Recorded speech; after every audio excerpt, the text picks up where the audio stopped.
When Metzen returned on stage triumphant, it was the dawn of a new era for World of Warcraft. He is the man who can do an orcish growl that actually feels like one, and for many of us that growl heralded a return, at least in part, to war. It's called World of Warcraft after all. Finally, World of Peacecraft was coming to an end, because, man, it really was getting old by that point. Now though, we're almost at the end of the next expansion, and the story that they just added to the PTR has kicked off absolute chaos. At least, well, if you're on World of Warcraft Twitter, which is a funny place.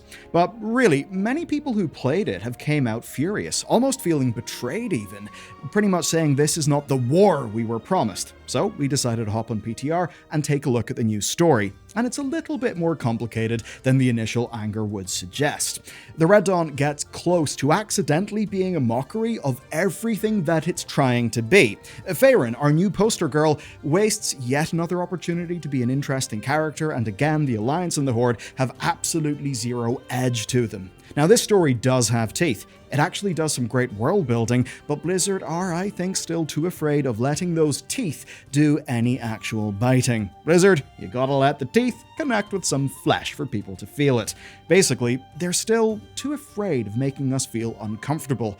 And that sounds like strong criticism, so I'm going to back it up, but there's a more pressing problem first. I've got big news for the thousands of you who have joined me on today's sponsor, Boot.dev, and that news is TypeScript. The entire backend learning path is now playable in TypeScript as well as Go. That's kind of huge. And it's funny, Lane's tweet is basically, fine, you win, we've capitulated to the ways of soy because enums. If you're wondering what an enum is and why you should want one, well, this is a good way to find out. And as for why you should care, well, TypeScript is Microsoft's, to put it simply, super-powered version of JavaScript. Static types, fearless refactors, editor auto-completion, a lot of things that make companies like Google, Slack, and Airbnb trusted in production. It's a really powerful skill.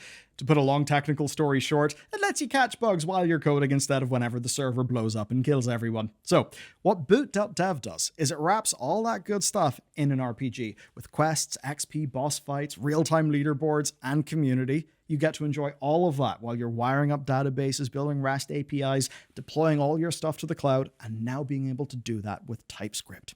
And by the time you finish the path, you'll have a portfolio that is full of back-end projects, and you'll have the confidence to go in and dual-wield TypeScript and Go on any gig. That's going to look awesome to an employer. And here's the best way to save money. Go to boot.dev/Bellular. Use code Bellular for 25% off. And because 25% of a bigger number is a bigger number, if you do that with the yearly plan, you'll get the biggest saving. And don't worry, because if you don't gel with it, there's a zero-risk 30-day money-back guarantee. More important than anything that literally happens, where this goes wrong is in its tone. In the very intro, Trollbane says that the Sons of Lothar promote tolerance and mercy. And that's a very crazy thing to just say out of left field, and that's what starts off this grand adventure with, you know, the tone of a school teacher trying too hard, or of some bureaucrat talking about government policy. You know, as if the Sons of Lothar are a charity organization and not the name of one of the greatest military forces in Azeroth's history, who, you know, kind of killed a lot of orcs. Now, he says this in response to Farron Lothar. She sees Thoradaine's wall, and to her it's a symbol of King Thoradaine, a legendary figure in the lore of her people, and the man who united the human tribes through diplomacy and, of course, a bit of violence. But actually not just humans. He also forged a pact with the Elves of Calthalas to win the Troll Wars, and that pact, which helped them win said war, is actually why Farron's group of Wrathi are half-elves. So she sees this, and she's obviously in awe of this great symbol of her ancestors, yet, well, Trollbane immediately decries it. He says the wall means nothing, that the legend is in fact used to support Stromic superiority. By itself, that could feel a bit ludicrous, but it's not some standalone story. What it actually is a sequel to Heartlands, which is an audio drama. Now, in that drama, Daneth's niece, Marin, pretty much loses the plot. She, skins a wolf right in front of Jaina in a reference to the legend of Thoradaine, and then she leads the Strom army to certain defeat against a much, much larger force of Mag'har orcs. And the whole thing ends with Gaera and Thrall stopping the whole cycle of violence, leaving the Alliance and the Horde forces free to go and fight in Khazalgar. It's basically what happened off screen when those two characters teleported away after we hit max level in the War Within. So, because of all of that, right, Danath Trollbane still feels the sting of Marin's betrayal. Now, that does make sense. It contextualizes why he says what he says about the big wall. But the thing is, that only makes sense if you've listened to Heartlands. And even with that, yeah, it's Danath being a mopey old man, which is a fair enough thing, but for a lot of players, well, we've actually seen a lot of mopey old men in World of Warcraft. Basically, WoW's old characters have all been hitting the cycle of violence drum, whilst the younger characters have been traipsing about as perfect pictures of self-righteousness, which has just felt a little bit flat. Now that we've put that in the proper context, we can now investigate the story that's being told. All this brings us to the new story coming in patch 11.1.7. It's a new campaign, and it escalates over the course of a questline that's around an hour long. So we land in the Arathi Highlands, and we're immediately met with a bandit attack on a wagon. Now this is a reference to Westfall's opening, except this time, good news, we stop the murder. Now, the bandits are wearing a red mask. We've obviously seen those red masks before. It's the Defias. They're back at it again. And if you don't know the lore, the Defias are a group of bandits formed in response to Stormwind cheating the Stonemasons Guild out of their livelihoods after they helped rebuild Stormwind after the events of Warcraft 1, the RTS game from quite a while ago. They're basically a group who very much could have been working class heroes, but instead they ended up turning to violence. Now, and of course after the Human Heritage questline resolved the root conflict, the Defias seem to more just be bandits. But as it turns out, there's more to it, because we also find the emblem of a new group who are called the Red Dawn. Yes, just like the movie, we've got commies raining into the sky in Azeroth. No, not really. They're a new group, and basically, they're trying to extort and bully farmers into joining their group. So basically, the Red Dawn are not good guys. We then head to Stromgarde to find out more about all of this, only to find that Marin still has supporters. She's, of course, the niece of Trollbane, who we saw in that audio drama. And we soon see her reporters are a bad bunch. They're being openly racist in the street, they're shouting about a future for humanity, they're trying to bully a dwarven blacksmith into leaving, all this stuff. So, we get deputized. We get our deputy badges. We go sort of copping about the place, running around telling loiterers to go home and, maintaining order. People in the city are low on resources. They're blaming whoever they can really find. Their leaders, the orcs, the bandits. That's quite natural stuff. This is a world that's seen nothing but war for decades. It's been a bit ridiculous. Now we go into a tavern, only to hear that they've got almost no food left. So, rightly enough, they're furious. To them, the Alliance won't help, and we won't really help either. We're just flashing our badges and taking what little they've got left. And to make it worse, every time someone has a problem, Faerun says something real pointless about how we're really trying to help them. Suffice to say, she's a little tone deaf. Now, ignoring the racism angle here, which you actually can see making, complete sense in a fantasy world, but per the lore of this region, I'm not necessarily sure if it actually fits. What is fairly clear here is that we are making the problem worse. That's what's happening in the story. We're basically the representatives of the Alliance coming in and saying that what they've already been given is not enough. And of course, by doing that, what are us and Faerun doing? We're pushing people into the hands of extremists. We're so focused on the big world-ending war that we're letting our allies suffer. And you know what? That's actually a great storyline, and you might think that's where this story is going. The idea that the Alliance have been grappling with all of these wars for such a long time that people at home are kind of suffering, and that's creating tensions. That perhaps makes us question our moral superiority when we're uncritically going around playing at cops while Faerun's dismissing concerns with platitudes. And I really wish they were trying to do a story like that, but Blizzard pumps the brakes immediately and they start to get the villain bat out. So we actually find out that the Alliance have indeed been sending caravans with supplies from Khazmodan. The problem is that bandits have been stopping them. So it's actually not the case that the Alliance has been faced with a resource issue and they've had to divert the resources to the war effort, thus leaving people in the lurch at home. No, the Alliance are, once again, not doing anything wrong because they're great. No, it's all the fault of the Red Dawn, these new bandits. And that basically continues. Marin tries to convince Faerun to join their cause, but that doesn't work because she directly insults Faerun's elven blood to her face, which, isn't really smart. Refugee Point is then attacked with Scarlet Crusaders carrying Red Dawn emblems slaughtering all non-humans. And at this point, it's really obvious what's happening here, while other characters really just don't seem to have any idea. It's a bit odd. The Red Dawn are essentially trying to get the Alliance and the Horde to fight again. They're stoking tensions. To that end, Hammerfall is attacked. Now, the orcs are kind enough to take in human refugees from the bandit attacks, but the humans kind of feel off. They're oddly ungrateful. They're making snide remarks about the orcish food, that kind of thing. And then, well, we find out that some of the Syndicate, another criminal group from the area, have also joined the Red Dawn, and as we find that out, suddenly we're attacked. It actually turns out those refugees are not refugees. They're Red Dawn in disguise. Maybe that makes sense of why they're talking shit about orcish food. Anyway, we fend them off. We race back to Stromgarde only to find that the Red Dawn have ambushed a Strom patrol and they've tried to blame the orcs by leaving axes at the scene of the fight. It is, of course, a classic false flag. We go back to report the truth, but we're too late. Stromgarde is attacked by a full Red Dawn force, which obviously we clear out because we're the player and we're great. Now it ends with Faerun ready to deliver the killing blow to Maren, but Danath Trollbane jumps in to stop her. He does not want Maren to be made a martyr, and he would rather that Arathi history, well, states that they were a merciful people. So that's the end of the conflict. The Red Dawn are sent running with their tails between their legs, completely defeated, and Faerun gets showered in praise by Danath for upholding the true legend of Thoradane.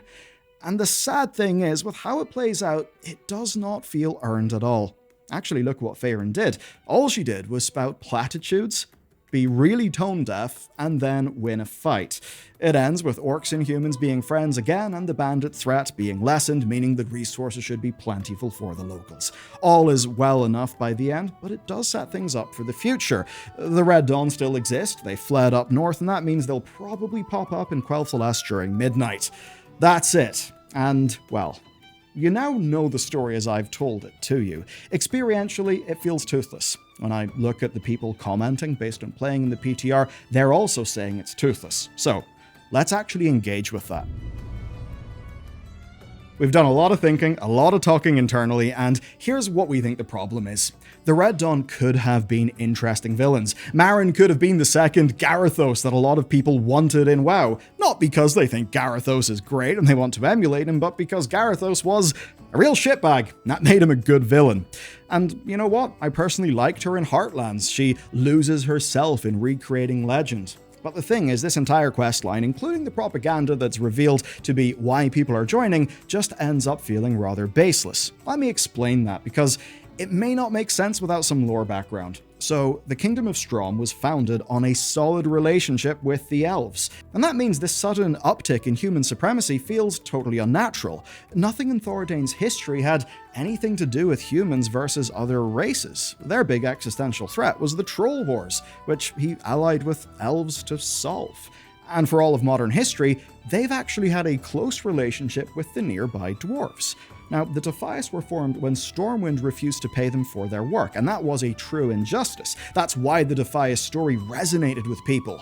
Essentially, good people were punished for no real solid reason. It was a good example of Stormwind being out of touch. The Scarlet Crusade splinter groups joining the Red Dawn based in propaganda also does make sense. There's posters calling for a greater purpose than just killing the undead. It makes some sense, but it's got nothing on the existential crisis that made the Scarlet Crusade compelling villains in the first place. And that, of course, was the intense trauma of losing all of Lordaeron to a truly inhuman force, and what that brings out in people. So, you could imagine joining them and feeling right to, but the Red Dawn aren't really given that. They're not built up. Instead, it's one woman wanting to be a legendary hero and stoking up tensions to gather a loose ideological following. And basically, unlike with Warcraft's other great villains, you don't come out of this story thinking that the Red Dawn had much of a point. Blizzard tried to do that, but it just feels like they didn't fully commit.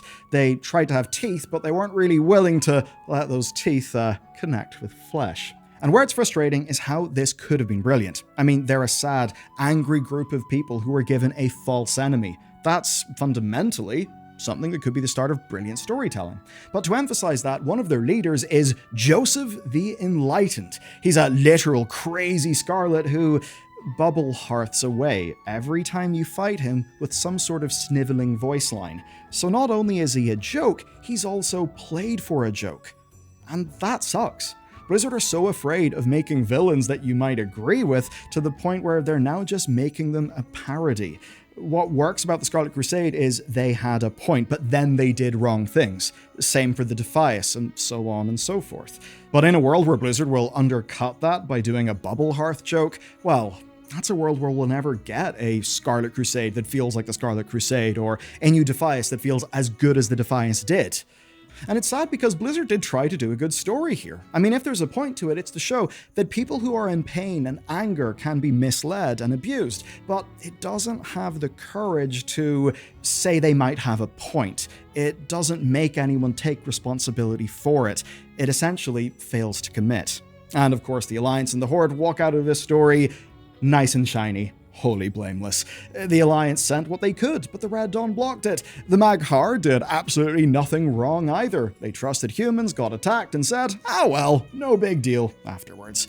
No lingering tension, no damage dealt, just a big, happy, peaceful ending. You know, cue the closed captions that say, "Orchestral swell." And then there's the bit where Faerun says, after meeting the Horde, that actually she thinks more of trolls than she did when hearing her people's history. But shortly after that, you do kind of go and murder 15 Amani trolls to stop them from boiling captured humans alive and eating them. It's a little bit odd, not exactly consistent in tone. What's next then? Look, the good news is this isn't all bad stuff. The threat of the Red Dawn amassing in Quel'Thalas does have potential, especially if they're a group who hate elves. That does leave room for some fun stuff on the table in the Midnight expansion. Of course, the Amani still being unrepented evil gives us a villain beyond the void for that expansion. Hey, a troll patch, I guess. Blizzard could, even if they undercut it all the time, try to bring back these Horde and Alliance tensions. And big picture, developing characters in regions like this is not a bad thing. It's really nice that a patch in a new expansion will take us back to the old world. And with future potential, who knows, the Red Dawn might find allies in the true Arathi, or maybe the true Arathi just laugh at them for being silly round-ear supremacists, given that they are, of course, themselves half-elves. Plus, the actual pacing of the quests, the animations and the cutscenes, all that stuff, for the most part the dialogue, it's actually all pretty good. It's Blizzard trying to say, there's a minor patch and it will have a slice of a campaign, a story for you to play. That's obviously something that Final Fantasy XIV uses to great effect, and I love to see them try to do that. And overall, there is a lot of love and care here. I mean, the Defias, the Scarlet, the Syndicate, they're being tied together nicely. It does display a darkness that's inherent to Azeroth's troubles and her people, and there are some fun twists, some fun turns, lots of details. It's not all bad. It's just not exactly what we want, and it's pretty easy to poke some holes in it. So, as for the future then, even if it doesn't involve Xal'atath or the Void, I think this is directly setting the stage for Midnight. But when our major characters are completely incapable of making mistakes, it's hard to be excited for the story. You know, it does just feel like we go on a quest with Blizzard's golden boys and girls, especially when it's following the same formula. A third party comes in and stokes some tension, usually in a comically evil way, and then we beat them off and hear a speech about how, I don't want to shock you, war is bad or something. WoW's story has to be more than just names being mentioned and things being thematically tied together. The story has to actually make us feel something. And you see, the thing is, whenever faction tensions are stoked up and a player feels pride and actually feels like it's time for them to go and massacre the Horde or massacre the Alliance, and then the game sort of after that says, oh my god, you just massacred those people, that's pretty crazy. Well, do you know what that is? That's the player being emotionally invested in the moment, and actually there being a bit of interactivity, emotional play with the player throughout the narrative, not just good lessons and things we like. And I think on that front, this largely does miss the mark. But the funny thing about today's Warcraft is, while they can still miss the mark, they also are actually starting to hit it more and more and more.